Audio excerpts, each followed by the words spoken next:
সিলেটে পৌঁছেছেন তারেক রহমান। তারেক রহমানের সঙ্গে ৭টি রাজনৈতিক দলের নেতাদের বৈঠক। এবারের নির্বাচন ভবিষ্যতের জন্য আদর্শ তৈরি করবে, প্রধান উপদেষ্টা। নবম জাতীয় বেতন কমিশনের প্রতিবেদন পেশ। নতুন পে স্কেল বাস্তবায়ন নিয়ে যা বললেন অর্থ উপদেষ্টা।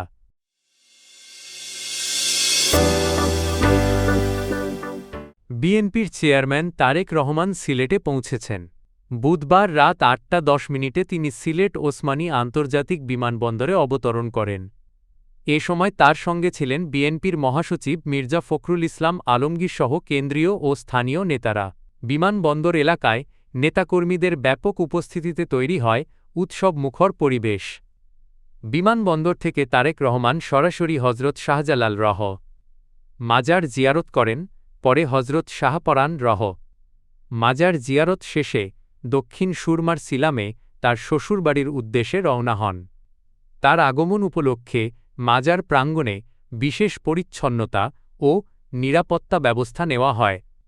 বিএনপির কেন্দ্রীয় সহসাংগঠনিক সম্পাদক মিফতাহ সিদ্দিকী সফরের বিষয়টি নিশ্চিত করেছেন। বিএনপি চেয়ারম্যান তারেক রহমানের সঙ্গে বাংলাদেশ জাতীয় পার্টিসহ ৭টি রাজনৈতিক দলের নেতারা সাক্ষাৎ করেছেন। বুধবার বিকেলে গুলশানে বিএনপি চেয়ারম্যানের কার্যালয়ে পৃথকভাবে এসব বৈঠক অনুষ্ঠিত হয়।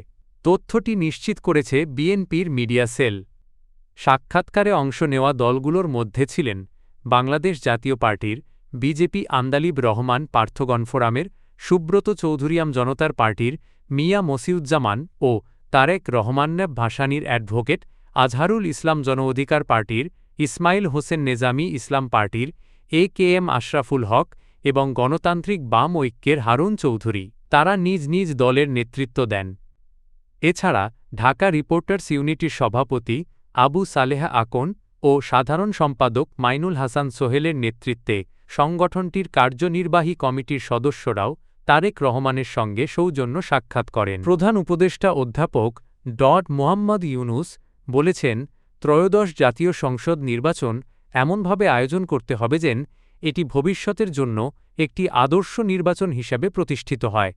বুধবার প্রধান উপদেষ্টার কার্যালয়ে নির্বাচন ও গণভোটকে সামনে রেখে আইনশৃঙ্খলা পরিস্থিতি নিয়ে আয়োজিত সভায় তিনি এ কথা বলেন। প্রধান উপদেষ্টা বলেন, নির্বাচন কমিশনকে সর্বোচ্চ সহায়তা করাই সরকারের দায়িত্ব। তিনি বলেন, এটি জাতির জন্য বড় একটি চ্যালেঞ্জ। আমাদের লক্ষ্য এই নির্বাচনকে একটি ঐতিহাসিক সাফল্যে রূপ দেওয়া। তিনি নির্দেশ দেন নির্বাচনের দিন যেন কোনো ধরনের ঘাটতি না থাকে এবং ১২ই ফেব্রুয়ারি সব প্রস্তুতি শতভাগ নিশ্চিত করতে হবে। ইউনুস বলেন, আজ থেকে পরীক্ষার ধাপ শুরু হল। ১২ই ফেব্রুয়ারি হবে চূড়ান্ত পরীক্ষা। এখন সবচেয়ে বড় নির্দেশ হল নির্বাচন কমিশনের নির্দেশ। সবাইকে ঐক্যবদ্ধভাবে ইসির নির্দেশনা মেনে কাজ করতে হবে।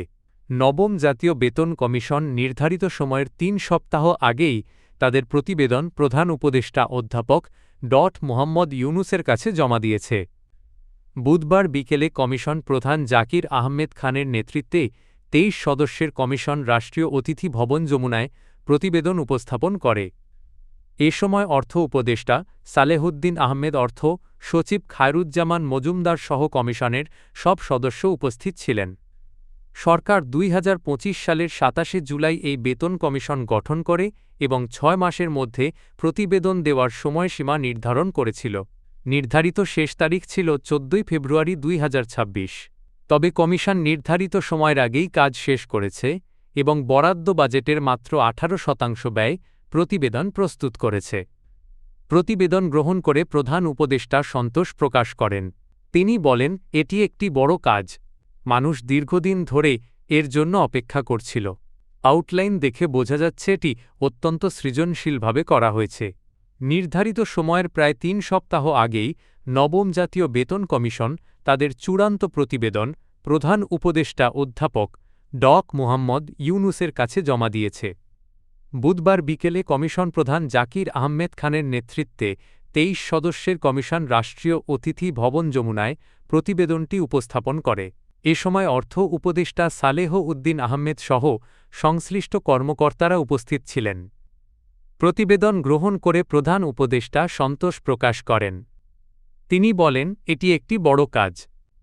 মানুষ দীর্ঘদিন ধরে এর জন্য অপেক্ষা করছিল। প্রতিবেদনটি অত্যন্ত সৃজনশীলভাবে প্রস্তুত করা হয়েছে। অর্থ উপদেষ্টা সালেহউদ্দিন আহমেদ জানান, এখন পরবর্তী কাজ হল নতুন পে স্কেল বাস্তবায়ন।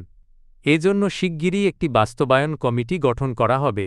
কমিশন প্রধান জাকির আহমেদ খান বলেন, দ্রব্যমূল্যের ব্যাপক ঊর্ধ্বগতির কারণে বিদ্যমান বেতন কাঠামোয় সরকারি কর্মচারীদের জীবনযাপন কঠিন হয়ে পড়েছিল। তাই সময়োপযোগী নতুন বেতন কাঠামোর সুপারিশ করা হয়েছে।